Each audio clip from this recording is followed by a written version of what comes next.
In today's video, I'm going to be discussing Trump's elimination of federal taxes on Social Security benefits and what it means for you and your monthly benefits. I have all the details and exactly what you need to know right here in the video. Let's get into it and discuss what's going on. First off, thank you so much for liking and sharing this video with those buttons down below. I really appreciate it. Also, do you know someone that may benefit from this information who receives Social Security? If so, will you please make sure to share this video with them? Again, with the share button down below. Thank you. I really appreciate your support, and let's get into it and talk about it. All right, so as of recently, a few weeks ago, we heard this announcement out of Donald Trump where he was suggesting removing federal taxes on Social Security benefits, basically saying, leave the seniors alone, stop taxing their benefits, which I've also talked about before in other videos as well. This is not a huge source of income for Social Security, but they do collect about $51 billion a year, according to the most recent Social Security Board of Trustees report that came out earlier this year, in 2024, by the way. And this is something that they would want to eliminate. Now, I want to talk about the details of this because would this impact all beneficiaries? No, it wouldn't. Would this impact your benefit checks in a major way? It depends. Somewhat. For some people, yes. For other people, no, not so much. And other people, no, not at all, right? Now, also, I want to clarify as well.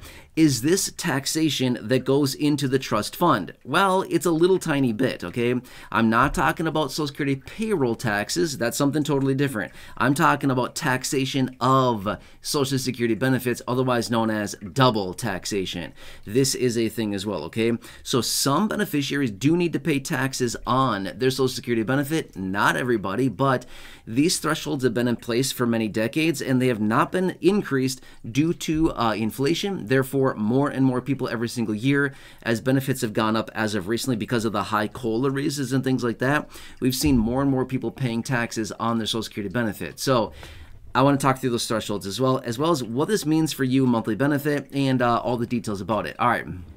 So really quickly, let me share with you the thresholds really fast here of who would be eligible, or I shouldn't say eligible, that sounds like a good thing, okay? Who would be forced to pay taxes on their Social Security benefit? And again, this is only $51 billion. Again, don't get me wrong. It's $51 billion that is being taken away from seniors in the form of taxation of your benefits after you already paid all the taxes going in order to get benefits in the first place, and now they're taxing them again. So that's double taxation, right? But anyway, let me tell you those thresholds really quickly so you can understand if you fall into that threshold of taxation of your benefit or if you are outside of that realm, okay? All right, so as an individual, if your income is between $25,000 and $34,000 a year, then you would have up to 50% of your benefits taxable by Social Security, okay? So not a 50% tax rate, but rather 50% of your benefit would potentially be taxable, okay? Does that make sense? All right, so next, if your income as an individual is above $34,000 a year, up to 85% of your benefit would then be taxable by the federal government, okay? And again, not an 85% tax bracket, but rather 85% of benefits would be taxable over $34,000 a year, okay? That's as an individual. Now, as a married couple, if your income is between $32,000 and $444,000, 50% of your monthly benefit would then be taxable as a married couple, okay? Again, not a 50% tax bracket, but rather 50% of benefits would be taxable, again, on the federal level. Now, if your income as a married couple is above $44,000 a year, now 85% of your benefits are now taxable, again, on the federal level. Now, I want to point out really quickly, what Trump is proposing here, he's talking about federal taxes. We're not talking about your state, who also love to put their sticky fingers in your pocket and take some of your benefit as well. There's a bunch of states out there that do tax Social Security benefits. I'm not talking about the state level. This is, states do whatever they want, right? This is the federal level that he would want to eliminate, okay? So this is what they're discussing, okay, as far as eliminating this federal tax on Social Security benefits. Now, this would save people, again, $51 billion a year. Remember, the Social Security Administration has essentially three main sources of income. First source, which is the biggest source, is payroll taxes. Well over $1 trillion a year comes into the Social Security trust funds through the Social Security payroll taxes that everybody pays through their wages, right? Through whether it's hourly, salary, whatever it happens to be, self-employed, they pay all of it, but you get the point there, okay? That's self-employed, or sorry, that's the payroll tax. Next is interest on the money in the trust fund. Okay, that's another source of income. It's about $47 billion a year. And then obviously there is the taxation of benefits that I'm talking about here. This generates about $51 billion a year as well in tax revenues for Social Security. Okay, so it's not a ton of money at the end of the day, but this would help seniors a ton because it would take that $51 billion that's supposed to be in the pockets of seniors and it would basically give that money back to them, and it would not be taken out through taxation of your benefits. Okay, so what would this mean for you, your monthly benefit, and things like this? Well, it kind of depends. If your income is below the thresholds that I gave you there a couple minutes ago, $25,000 as an individual or $32,000 as a married couple, if your income is below that, your tax rate on your Social Security benefit is zero anyway. Nothing. Zero. So it doesn't impact you whatsoever in any way, shape, or form. Doesn't matter to you whatsoever. You're already paying zero taxes on your benefit, so what do you care, right? That's what most people would think anyway. But if your income is above those thresholds, again, as an individual over $25,000 a year, or as a married couple, if you're above $32,000 a year, now you're paying some tax on your Social Security benefits. What would it mean to you? Well, it kind of depends where your income falls and how much your benefit is taxable as far as how much you're going to be paying. But you know, it's going to be probably thousands of dollars a year back in your pocket in the form of your benefit that would be increased as a result of no longer taxes being taken out of it. Does that kind of make sense, right?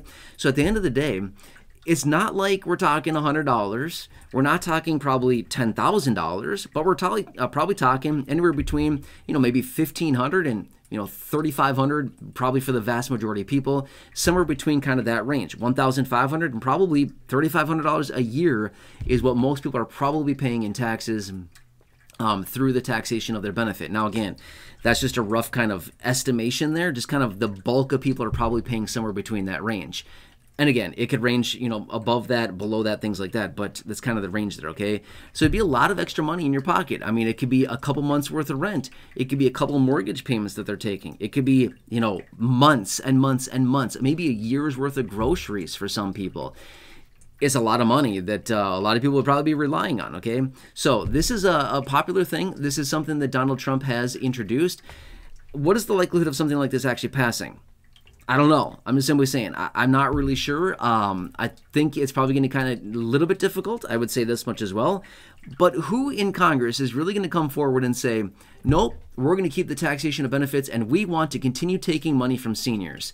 Does anybody in their right mind really want to vote for that? I don't know. I mean, maybe there's some nut jobs out there in Congress who would want to vote for this and say, nope, let's keep stealing money from seniors. I'm 100% on board with that. I love stealing money from seniors. It's the best thing in the world. I'm sure there's some of those people out there that want to do that, but I think anybody who has a normal conscience in Congress, if this were to be brought to the floor, would say, it only makes sense considering we're only getting $51 billion a year, which, don't get me wrong, I'm saying only. That's a ton of money in the grand scheme of things. When it comes down to seniors, $51 billion is a lot of money. But when you look at the big picture of Social Security, when they bring in well over $1 trillion a year, about $1.3+ trillion a year, $51 billion is nothing. It's like a tiny fraction of it. It's a teeny tiny fraction of how much money they totally bring in. I was going to run the math. It's like I'm not even sure what that is, okay? It's a very small percentage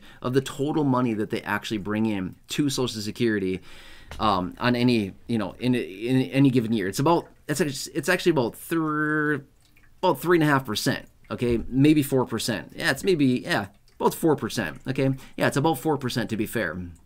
Is their total income, about 4%. Can they be fine without 4% of their income? They'd be totally fine. It's not going to impact the trust fund all that much, even though there are people suggesting, oh, this is going to make insolvency happen sooner. Are you kidding me? It's only 4%. It's not that much, right? It might bring insolvency sooner by like a few months, maybe a year over long periods of time. It's not that much. It's not going to have that much of an impact. They can make some other major changes to the program that would change that in a major way and fix all that. So it wouldn't be that big of a deal at the end of the day. And then we'd all have peace of mind knowing that, hey, seniors still have their money that they've earned, that they've worked for their whole life, that they've paid in for already, and they're not getting taxed again on the money that they've already earned and that they've basically accumulated all over all these years. Does that kind of make sense, right? So anyway, this is the proposal that is out there. Obviously, it is not passed yet, but I'll keep you posted on this as we get more information on it. It would be very encouraging. I think a lot of seniors would be very, very happy about this. It'd be a lot of extra money in the pockets of these people. They could use it for real life things that they need during retirement, like, gee, I don't know, groceries and utility bills and gas in your car and insurance and healthcare costs and co-pays and prescriptions and all the things like that that we all know are continuously going up in price. Yeah, it's rough out there, right? All right, so anyway, that is the proposal. Of course, I'll continue watching this and keep you posted as I get more information. Hope this helps you. But again, as always, leave your comments, your questions, your feedback down below. Subscribe down below if you haven't done so yet. Share the video with your friends on my social media. Check out the other videos here on the channel, the thousands of videos, almost 5,000 videos in the video library. There's a lot there. Thank you. Check out the videos I've hand-selected for you down below in the description at the top of the comment section. And right now, pop on up your screen as well. You'll see some videos there. Thank you. Really appreciate it. Have a nice day, and I'll catch you again later.